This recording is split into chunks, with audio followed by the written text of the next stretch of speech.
in and settles onto the uterine lining. And as it's settling in, our inner cell mass separates. So let's draw the cytotrophoblast. And I'm going to ignore now the changes in the cytotrophoblast and syncytial trophoblast. And we'll just look at the inner cell mass. And a layer of cells remains associated with the cytotrophoblast. And that layer of cells is going to develop into the amnion. And remember we described the chorion? And the chorion is formed from cells of the cytotrophoblast that are multiplying and developing into connective tissue outside the embryo. So we call it extraembryonic mesoderm or extraembryonic connective tissue and blood vessels. All right. The amnion forms a membrane that will end up surrounding the entire fetus as a sac. Be attached to the placenta and the umbilical cord, but it stops right at where the belly button is going to be. Okay, and then it changes to skin, the skin of the fetus. But as it first develops, it's just a layer attached to what's going to be the surface layer of the placenta. Then we have a cavity, because that's what happens. The inner cell mass separates. We have this layer of cells. Then we have the cavity that becomes filled with amniotic fluid. And the rest of the inner cell mass forms the embryonic disc.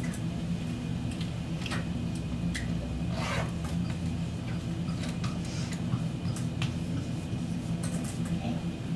And we've talked about ectoderm and mesoderm and endoderm.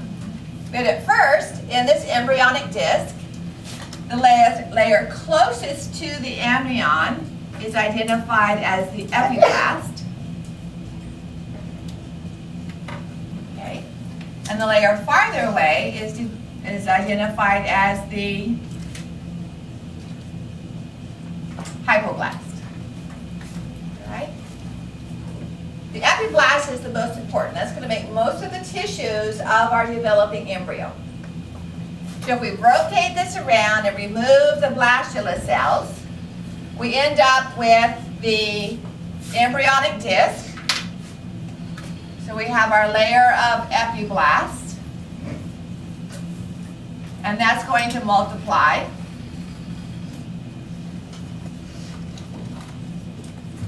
We have our layer of hypoblast, and we have our amnion, which I'm going to draw just as a single layer. All right. Now, I'm no longer the uterus, I'm the embryonic disc. Okay? So this is the epiblast, and this is the hypoblast. So imagine the amniotic sac as a balloon that I'm carrying on my back. It doesn't engulf or uncover the hypoblast. Obviously, the amniotic membrane of the embryo and the fetus is entirely surrounding. The baby is bathed by amniotic fluid. So obviously a series of changes have to occur. And these occur as the placenta is developing. First we see an increased spacing of the amniotic cavity, and the hypoblast tissue multiplies and creates its own sac. And this is known as the yolk sac.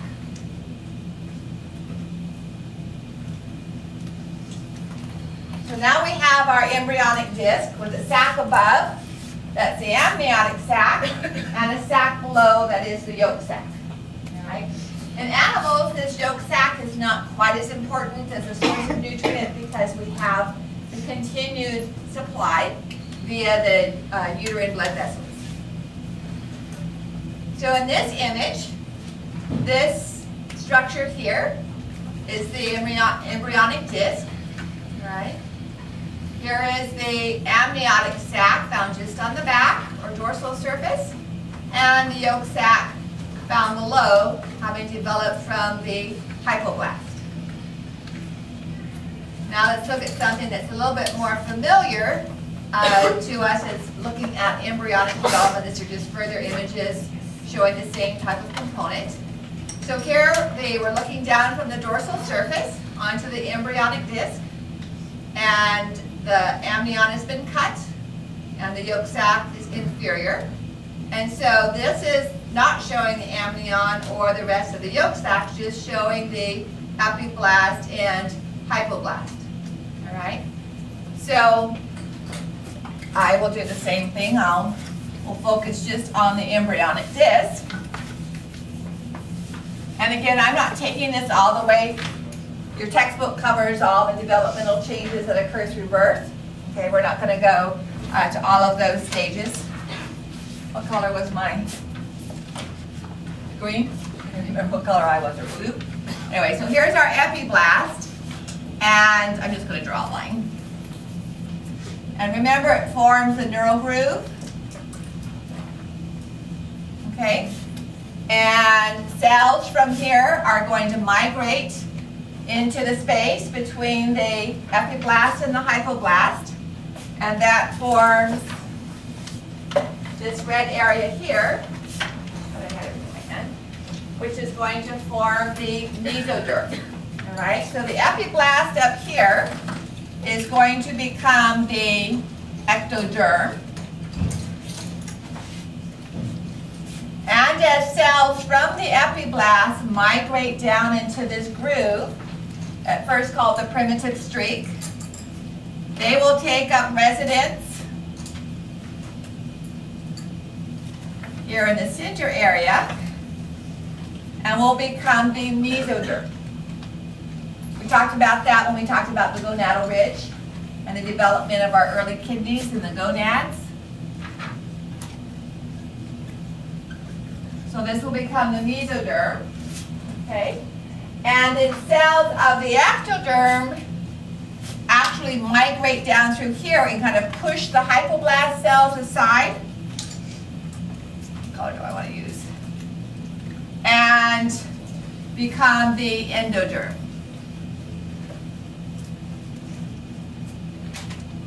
And the yolk sac, hypoblast and yolk sac, continue around like this. Okay? So our amnion would be in that fashion. The ectoderm continues to form as that groove develops, closes over, and forms the neural tube. So let's look at the next slide. So this is showing that neural groove, all right? Here's the developing mesoderm, and here's the endoderm. As this continues to develop, and I'm going to leave out the amnion for now. We're still in the embryonic disc stage. The neural tube closes, sinks down and fuses and closes, and the ectoderm closes over that. So this is all going to be skin now, and this is going to develop into the nerve tissue. So this space, this hollow space, is the central canal, ventricles of the brain, and the cells around it form the cells of the spinal cord and the neurons of the brain. All right? Our mesoderm develops into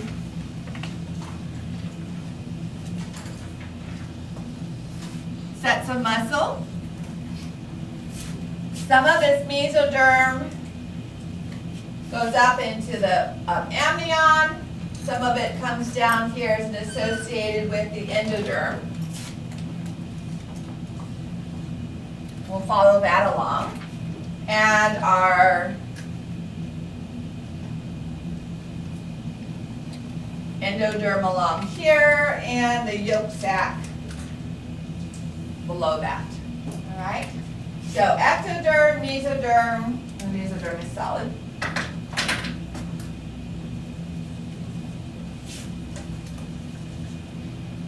Endoderm.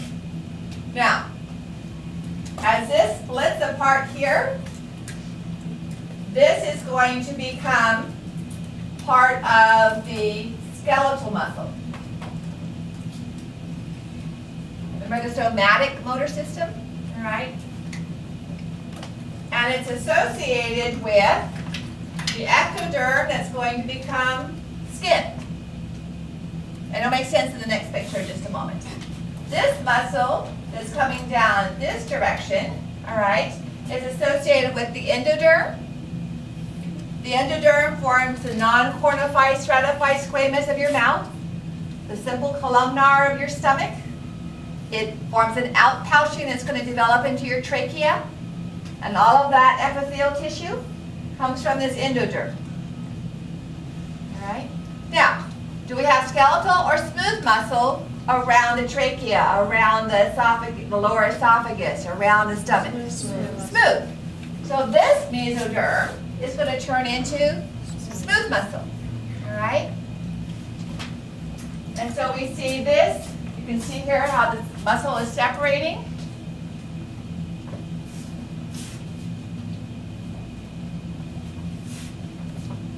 So here is this central canal. Here is that mesoderm forming the muscle layer.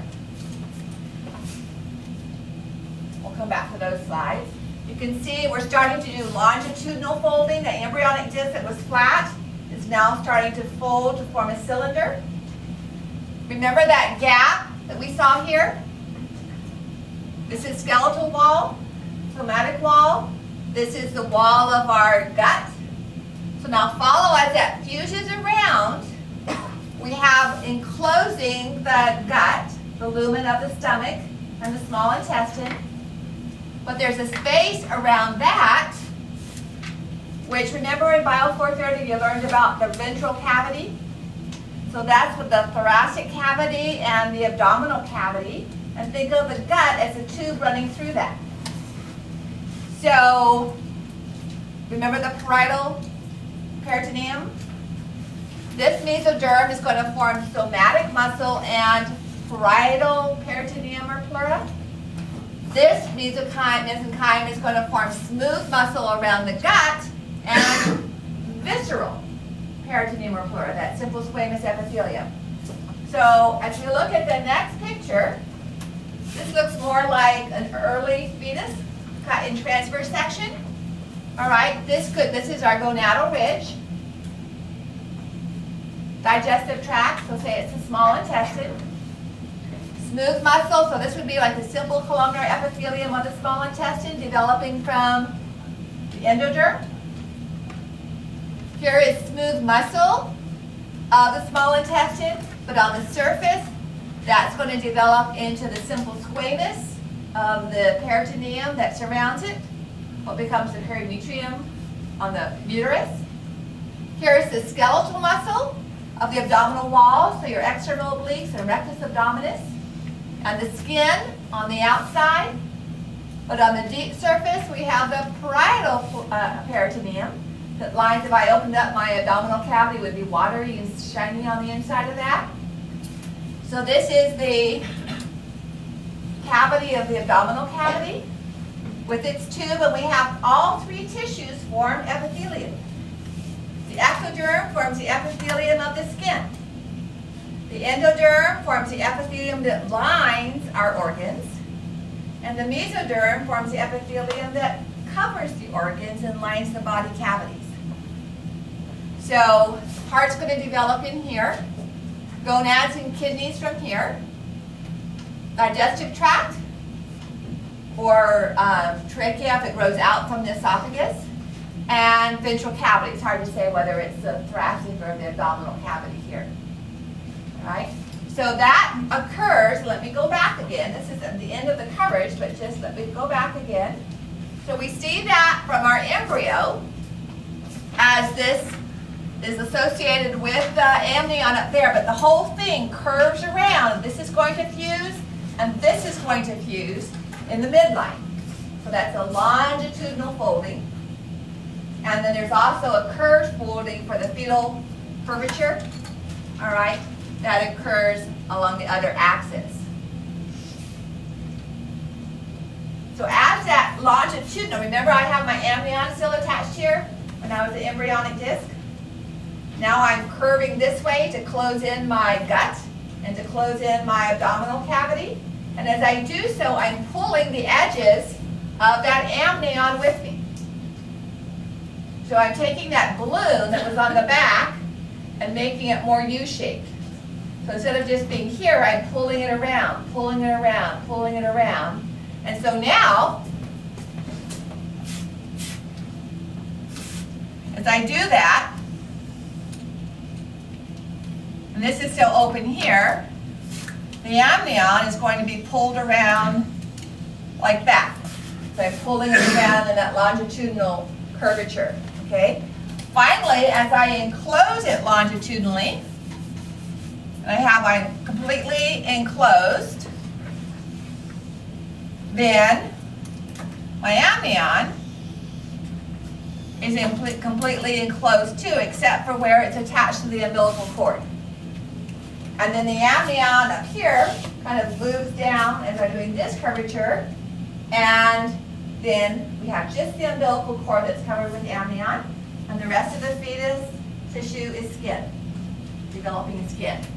So there's the longitudinal folding, and then here you can see the tail and head folding, and the amnion moves this direction and this direction until we have the tube of the umbilical cord.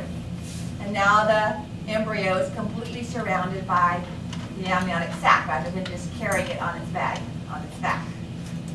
Okay? And that's where we're going to stop.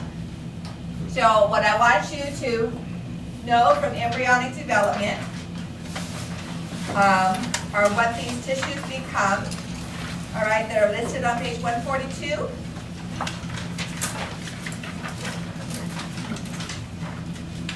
And recognizing the diagram of the disc, the amnion versus the yolk sac that's on page 140. Okay. And then we have, any questions on that? Essentially, it's just as far as these pictures go. Your textbook will go, you know, what happens at 3 months and 7 months and 8 months and 9 months, and we're not going to go into, you know, when the eyelids open and all of that kind of thing. On page 144 are forms of contraception. I'm not going to go into a great deal of each of these, but I do want you to recognize which of them prevent sperm and egg from meeting. So under abstinence, that means no sex, okay? No, penile intercourse. Oral sex is when the sperm get into the vagina, okay? Or masturbation or anything. So it doesn't mean no orgasm, it means no sperm in the vagina. Unless you get shot. All right, so the sperm are not going to move up the uterus and into the oviduct, so they're never going to meet, okay?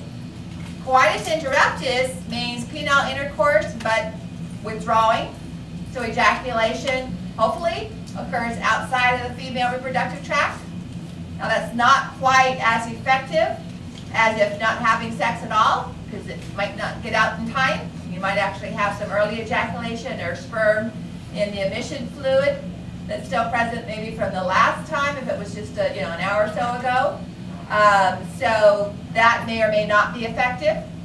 Now when we say a method is 95% effective in preventing pregnancy, the way that that is interpreted is that for 100 women having intercourse for a year, now I've never read how many times, whether it's once a week or once a day or whatever, it's just for a year, 5 of them will get pregnant and 95 won't, using a particular method of contraception, okay?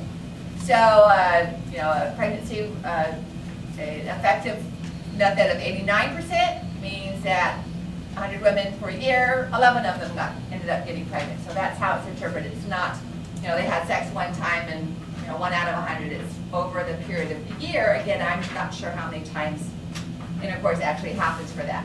Periodic abstinence is like the rhythm method, all right? It's not like I never, ever, ever have intercourse, but I know when my ovulation is. I have metal schmerz, I can feel the pain, so it's all on the same day. It's at 2 o'clock every 28 days. And so just for good measure, 5 days before I know I'm going to ovulate to 5 days after, I'm not going to have intercourse. All right, so that the time that the egg and the sperm are most likely to be viable, if I have 5 days, if I don't have intercourse, 5 days before I have a period, then those sperm should be dead because they last about 48 to 72 hours. So that's the periodic abstinence, okay? So the sperm shouldn't meet the egg. There wouldn't be fertilization. There's no implantation. Barrier method, okay? Now, again, sperm don't meet the egg. With most barrier methods, a spermicide is also recommended. Okay, a spermicide is a chemical, usually nonoxynol, that kills sperm, called a spermicide. So in case there was a hole in the condom, all right, or there was leakage of some sort, the extra foam or jelly of the spermicide would kill any sperm that happened to be brave enough to get out of the condom. Now, my sister wanted to get pregnant, and her husband didn't. She wanted to write a book on how to raise kids, and she figured to write that book, which she hasn't written yet, she would have to have kids first. So she decided that she would use no diaphragm or condom, just the spermicide, and only half as much as usual. And if God wanted her to get pregnant, then He'd allow the sperm to live as they swam through the spermicide, and enough one of them would get pregnant. And I was like, Cheryl, don't you think it would make more sense, instead of asking God to help that one sperm get through, to help God you decide, is this a good time to get pregnant, and then go for it, you know, rather than, well, you know, if I jump off the cliff and God wants me to live, He's going to catch me. Why don't you just ask God if we should jump off the cliff or not? Well, she had 4 kids, and you know, whatever method she used. But for some religions, all right, taking that extra step of spermicide or barrier method is against their religion. Usually for Catholics, but for some other religions, the abstinence and the barrier method, and the abstinence is more acceptable. Oral contraceptives, all right, or Norplant injections or something of that nature, prevent the egg, usually, prevent the egg from even leaving the ovary. So ovulation doesn't occur. All right, the sperm are there. If you want to be extra careful, you can use a condom and a spermicide, but if you're on a pill, all right, ovulation doesn't occur, and all the eggs are still inside the ovary until you stop that particular medication. RU486. Does ovulation occur? Yes. Does fertilization occur? Yes. Does implantation occur? Yes. All right, so this is a chemical abortion. Remember, it blocks progesterone and causes the separation of the stratum functionalis from the stratum basalis. And so the embryo is lost with that tissue as well. Okay? Morning after pills, depending on when they're taken, they're not meant to be used as birth control pills, but by when they're taken, where you are in your cycle, they may prevent ovulation, or if you've already ovulated, prevent implantation. Okay, so it depends on your cycle at the time on their particular effectiveness. Implantation. Now I have down here intrauterine device. Just a straight intrauterine device doesn't interfere with ovulation, doesn't interfere with fertilization. So for individuals who believe that a new life occurs as soon as the sperm fertilizes the egg, they wouldn't want to use this, because that does occur, fertilization does occur. But it changes the ions and chemical nature, it's not really completely understood, and prevents implantation. The more modern, common form of IUD also has hormones. So if there is a hormone slow release from the IUD, then that's also going to prevent ovulation. Okay, so it's like a combined oral contraceptive and IUD. If it's just the IUD itself, which is usually a copper T-shaped structure that is fitted in through the cervical canal, and then once it's within, that's kind of like putting a ship in a bottle. Once it's in the uterine cavity, a string is pulled and the arms open up towards the uterine tubes, and it just stays in there.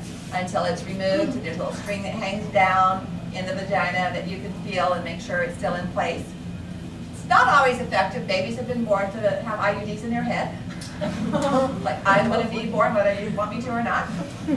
Okay, so without chemicals, fertilization occurs, implantation doesn't. Okay, with chemicals, then it would be very similar to the oral contraceptive or the implant. Surgical methods. This is like abstinence with sex. Does that make sense? So with you still would make the egg, all right, or you would still make the sperm. If it's a vasectomy, the sperm is not getting out of the male reproductive tract. Therefore, when there is intercourse, it's only the ejaculate fluid without the sperm, and there's nothing to meet the egg. So the egg would be ovulated and travel down the oviduct and not say hi to any strangers. Okay? Tubal ligation, the sperm would be there, but there's no egg. The egg would be released, but it never get from the oviduct, might not even get into the oviduct, but it wouldn't get all the way to the uterus. Medical abortion is similar to the chemical abortion of RU486. Eggs released, sperms released, they meet, fertilization occurs, implantation occurs, and then this uses the scraping, using a curettage where the stratum functionalis is mechanically removed rather than chemically removed by the constriction of the blood vessels. Okay, so just a real brief, be able to interpret at what stage along there the actual completion of the pregnancy is blocked. All right, let's take, it's almost identical to the times I had this morning. We have 2 presentations, I think, today. All right, this morning we had 3. Actually took an hour and a half by the time we got through all of them with the breaks in between. But let's take a break till 3:15, and then we'll start to do the presentations. And then when they're done, we'll do the fetal fertilization. CR2 fertilization. Before I stop that, some of you during that break want to take a look at the models. So I've gone through these models, all right. Questions I might ask would be the, identify the egg or the polar body or the zona pellucida. And then we won't have to look at all of them. The 2 implantation models that I use are these. So syncytial trophoblast, cytotrophoblast, epiblast, hypoblast, amniotic cavity, which is really small on this one. On this one, amnion is the white layer. And there are keys for these. You just have to look at whether it's 13 or 11 or 12 or whatever. So amnion, nothing else. You don't have to worry about yolk sac or anything like that. Chorion villi. This layer of reddish brown would be chorion levi. The decidual tissue, and you're only seeing part of it here. So this is not a distinct structure. It's just been cut out at this level. It could be thicker. This would be the decidua basalis, because we always have decidua basalis with chorionic villi. With chorion levi, we have decidua capsularis. You always want to say parietalis. Decidua parietalis is always by itself. It has no chorion with it. So this would be decidua capsularis, and you can see just a little bit kind of here at the tops of some maybe decidua parietalis, because the rest of the uterine cavity wall would be here. Okay, so all of the decidua on this cavity wall would be the decidua parietalis. So on this box, we have those same structures, a couple of uteri, a placenta similar to this one. So on the placenta, I'm gonna watch that baby for me. So on this baby doll, we're not worried about the baby or the circulation.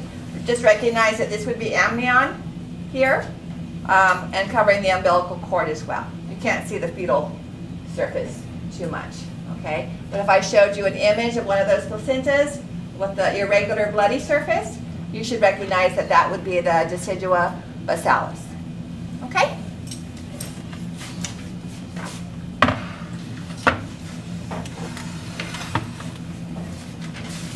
material. Now on the case studies, with the presenter's permission, I usually save them as PDFs and then upload them to D2L. So at the end of the lab for our unit, I'll have case study presentations, and I'll have the morning and the afternoon case studies if you want to go back and look through them. And I usually say after the end of the presentation any specifics that I want you to know that's additional to what we've actually covered in class. All right? We'll go take a break before all the time is gone.